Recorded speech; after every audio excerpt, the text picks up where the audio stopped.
वज़ीर आज़म शहबाज शरीफ ने वफाकी काबीना का इजलास आज तलब कर लिया। 7 निकाती एजेंडा जारी। मुल्की और बैनुल अक़वामी स्कूक बॉन्ड के इजरा की मंजूरी भी एजेंडे में शामिल। स्कूक बॉन्ड्स कानूनी रुकावट के बगैर इदारों के एवज जारी होंगे। मुख्तलिफ उमूर पर वीज़ा पॉलिसी में तब्दीली से मुतालिक मामला भी एजेंडे में शामिल। इक़्तिसादी राब्ता कमेटी के फैसलों की भी तौसीक होगी।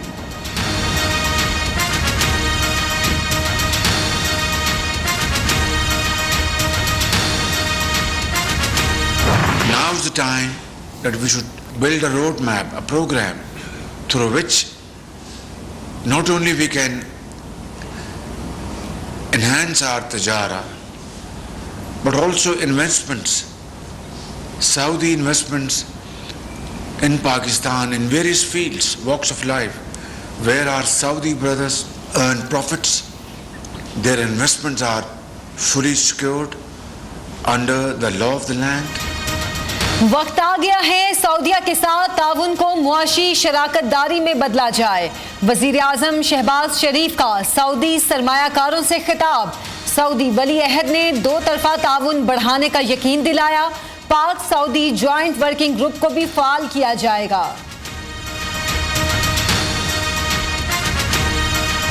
IMF 15% तनख्वाहें बढ़ाने पर और 12 लाख तक इनकम टैक्स छूट देने पर IMF का तनख्वाह बढ़ाने से कोई ताल्लुक नहीं है हमारे, as long as we have the पैसे और 12 लाख रुपए के ऊपर जो है तनख्वाह तो IMF प्रोग्राम चंद रोज में बहाल हो जाएगा। वजीर खजाना ने नवीद सुनाती। मिफ्ता इस्माइल का कहना है IMF को मुलाजमीन की तनख्वाहों में इजाफे, 12 लाख आमदन पर इनकम टैक्स छूट पर एतराज नहीं। गरीब आवाम को रिलीफ मिलेगा और अमीरों पर टैक्स लगेगा। वजीर आज़म टैक्स बढ़ाने पर नाराज हो जाते हैं। शहबाज शरीफ से कहता हूं कि टैक्स ना बढ़ाऊं तो आमदन कैसे बढ़ेगी।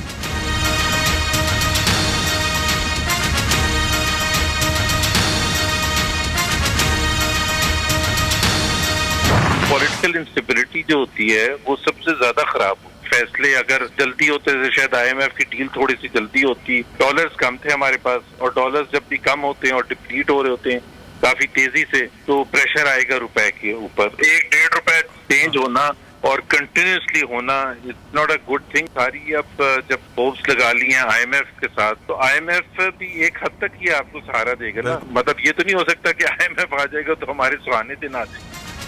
फैसले जल्दी होते तो IMF की डील पहले हो जाती और रुपए की कदर इतनी ना गिरती। रोजाना डॉलर का रेट 1-1.5 रुपए बदलना अच्छी चीज नहीं है। तर्जुमान नवाज शरीफ और मरीम नवाज मोहम्मद जुबैर की प्रोग्राम बोलो तलत हुसैन के साथ में गुफ्तगू। कहते हैं अब सारी उम्मीदें IMF के साथ जुड़ी हैं, लेकिन वो भी एक हद तक सहारा देगा। ये नहीं हो सकता कि IMF आ जाएगा तो हमारे सुहाने दिन आ जाएंगे।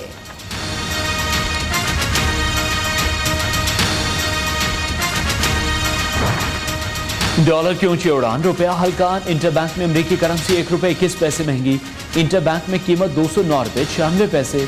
ओपन मार्केट में 214 रुपए से ज्यादा हो गई। पाकिस्तान स्टॉक मार्केट में भी मंदी। 100 इंडेक्स में 363 पॉइंट्स की कमी।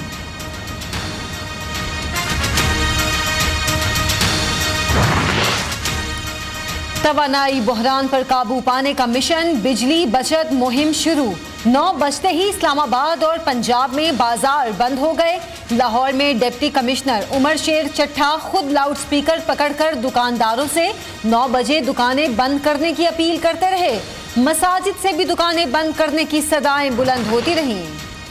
वज़ीर आज़म का यूटिलिटी स्टोर्स पर 5 बुनियादी ग़िज़ाई अशिया सस्ती करने का फैसला।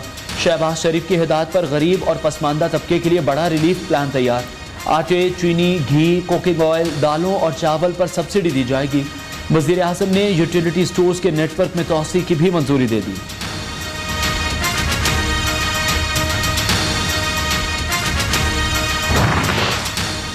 बलोचिस्तान का बजट इजलास आज होगा। सरकारी मुलाजमीन की तनख्वाहों में 15% इजाफे का इम्कान। तरक्याती मंसूबों के लिए 115 अरब, गैर तरक्याती अखराजात के लिए 340 अरब रुपए से जायद मुख्तस करने की तजवीज़। कौमी सलामती की पार्लिमानी कमेटी का इन कैमरा इजलास तलब। कौमी असम्बली का ऐवान कौमी सलामती कमेटी इजलास के लिए मुख्तस करने की तहरीक मंजूर। वजीर पार्लिमानी उमूर मुर्तजा जावेद अब्बासी कहते हैं कौमी सलामती कमेटी का इजलास आइंदा 3 रोज के अंदर होगा। आर्मी चीफ DG ISI कौमी सलामती उमूर पर ब्रीफिंग देंगे।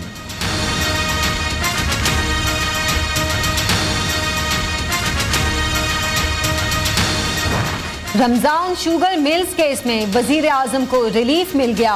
मुस्तकिल हाजिरी से इस्तिस्ना की दरख्वास्त मंजूर। एहतसाब अदालत लाहौर ने महफूज फैसला सुना दिया।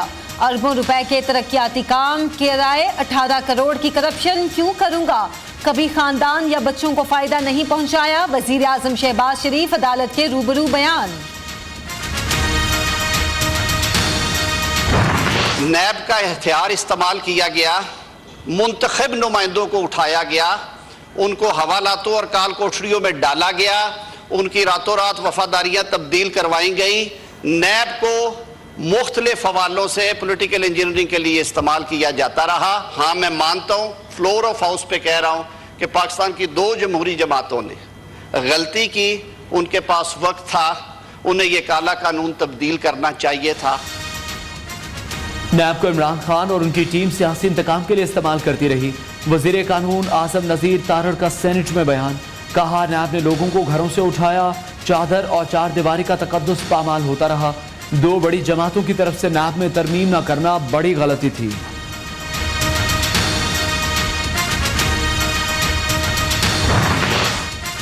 कभी बैरूनी साजिश, कभी महंगाई और अब नैब तरमीम की दुहाई। इमरान खान ने पार्टी रहनुमाओं को नया टास्क सौंप दिया। नैब तरमीम की भरपूर मुज़ाहमत की हिदायत। कहते हैं हुक्मरानों को NRO 2 किसी सूरत नहीं लेने देंगे। उस्मान बुज़दार एंटी करप्शन के रडार पर आ गए। DG खान में पर्चा कट गया। डिप्टी कमिश्नर की इंक्वायरी रिपोर्ट के मुताबिक उस्मान बुज़दार ने तौंसा में 900 कनाल सरकारी अराजी जालसाजी से अपने नाम कराई। मुख्तलिफ मुकदमात में साबिक वजीर आला के 2 भाई भी नामजद। उस्मान बुज़दार को Lahore high court Bahawalpur bench से 30 जून तक हिफाजती जमानत मिल गई।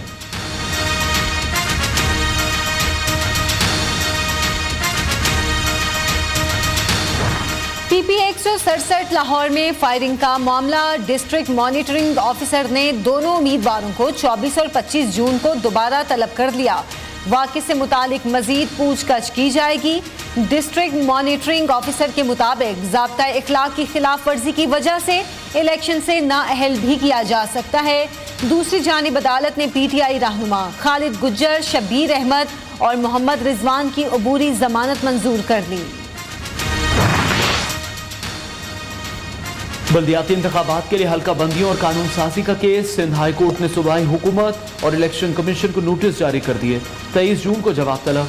सिंध हुकूमत इस केस में जवाब जमा करा चुकी। तमाम सियासी जमातें इलेक्शन मुलतवी कराने पर रजामंद हैं। वकील MKM का मौक़िफ़।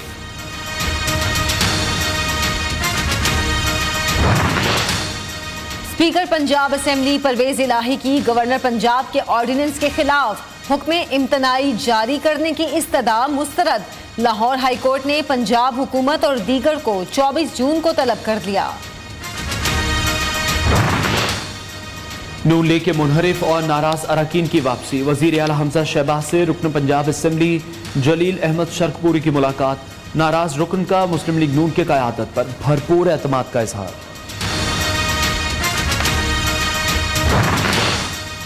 वजीर आला पंजाब से वजीर मुमलिकत बराए उमूर खारजा हिना रब्बानी घर की मुलाकात। बाहमी दिलचस्पी के उमूर फैटफ ग्रे लिस्ट से निकलने के लिए पेशरफ्त पर तबादला ख्याल। हमजा शहबाज ने कहा, उम्मीद है पाकिस्तान वाइट लिस्ट में आ जाएगा। मुस्लिम दुनिया की पहली खातून वजीर आजम बेनजीर भुट्टो की 69वीं सालगिरह।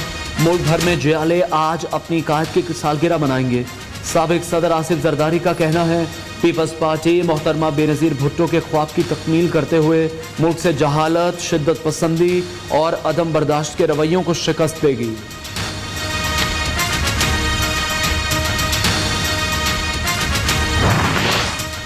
मुल्क के बेशतर शहरों में बरखा रुत के डेरे। लाहौर में बादल बरस पड़े। फैसलाबाद में यालाबारी, बारिशों से नदी नालों में तुगयानी। पहाड़ों पर लैंड स्लाइडिंग का खदशा, अलर्ट जारी। सयाहों और मुसाफिर गैर ज़रूरी सफ़र से गुरेज करें, एहतियाती तदाबीर का ख्याल रखें। NDMA ने हिदायत जारी कर दी। कराची में भी बादल खुलकर बरसेंगे। मौसम का हाल बताने वालों ने बता दिया, सिंध भर में भी बारिश का इम्कान। तेज हवाओं के साथ कहीं तेज तो कहीं हल्की बारिश होगी।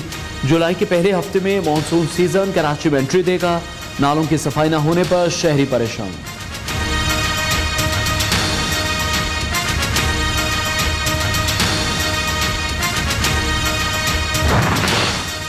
रुकने कौमी असेंबली आमिर लियाकत हुसैन की मौत कैसे हुई, अदालत का मेडिकल बोर्ड बनाने का हुक्म, सेक्रेटरी हेल्थ को खत लिख दिया। आमिर लियाकत की पोस्टमार्टम के लिए मेडिकल बोर्ड बनाया और तारीख मुकर्रर की जाए, खत का मतन। खातून को हिरासा करने का इल्जाम, रुकने सिंध असेंबली शब्बीर कुरैशी की जमानत मंजूर, कराची की मुकामी अदालत का रहनुमा PTI को 10,000 रुपए के मुचलके जमा कराने का हुक्म। ईमान मजारी को मुतनाज़ा बयान केस में क्लीन चिट मिल गई, नॉर्मल हालात में भी ऐसे अल्फाज नहीं बोलने चाहिए। ईमान मजारी ने गैर मशरूत माफी मांग ली, अब केस में क्या रह गया, इस्लामाबाद हाई कोर्ट ने मुकदमा खारिज कर दिया। 2000 केस की समाअत के दौरान अदालत का सरकारी वकील पर इजहार बरहमी, इतने अहम केस की फाइल आपके पास नहीं, अदालत का इस्तफसार। अदालत ने पुलिस फाइल की नकूल मुद्दई मुकदमा के वकील को देने की हिदायत करते हुए समाअत जुमेरात तक मुलतवी कर दी।